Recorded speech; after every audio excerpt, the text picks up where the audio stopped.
Hello, I want to tell you a story.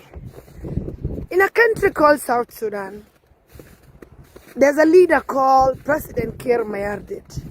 President Kiir sees himself as the god of South Sudan. He plays with the resources of South Sudan.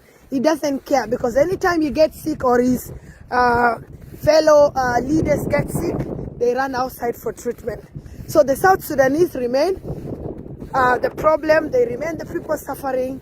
And something so funny is this country is a very rich country with a lot of resources, but with one man and with his all cabinet of eating, because we call them cabinet of corrupt people, a presidency of destruction.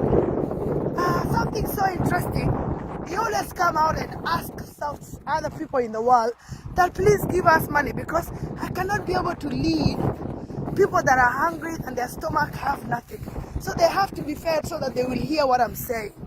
And then when he go back to the country, what's happened is he doesn't implement that. And he also arrested his political detainees. Something so unique. Early this year, this president appointed a signatory to the peace agreement that died in detention in a place called Blue House. And this guy, he was a signatory to the peace agreement. And for a period of 4 years, he was never appointed. But early this year, he was appointed to stakeholders so that they can go and negotiate peace. And they were given 45 days. And up to today, it have never started. Let's leave that aside. Let's come back here. Something that's happened again that is so. We have a first vice president in the country that one of the ambassadors called Gordon Boy describing in a very funny way. He said that he is too cold to behold. And just like this ice, because you cannot hold ice for so long. This is a river.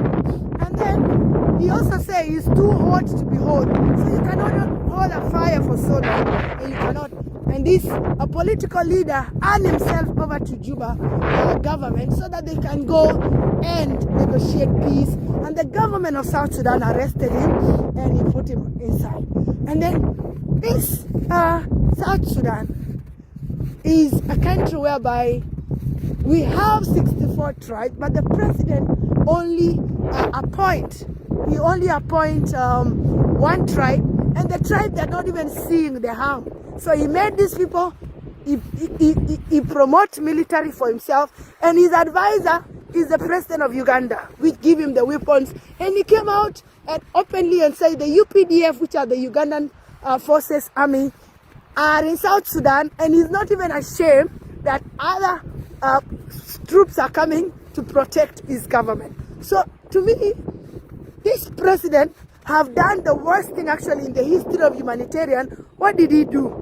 His forces lied to civilians in the name of they will come and give them food aids, because humanitarian aids, because they killed people in Ayod early this year in Lawnware. But they called the people of Ayod using a microphone and please WFP have come and you will be registered so that you'll be given resources. And when the citizens, these displaced people arrive, they shoot them, they kill them, they rape some of them, they even slaughter children. What a government is that? Imagine, this is what we are facing in our country, in African countries. We have leaders that only care about themselves. They take their children outside Africa to go and study.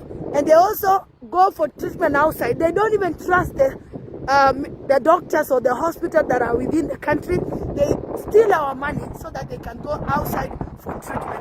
What a country. So let's stay tuned. I will come and tell you that country is called South Sudan. And we love that country so much. We have a very beautiful river called the River Nile. And we are the people from the Nile. And we have a lot of resources. Imagine, this country is regarded by people as the poorest country in the world, but the resources that we have can feed the whole of Africa. Imagine.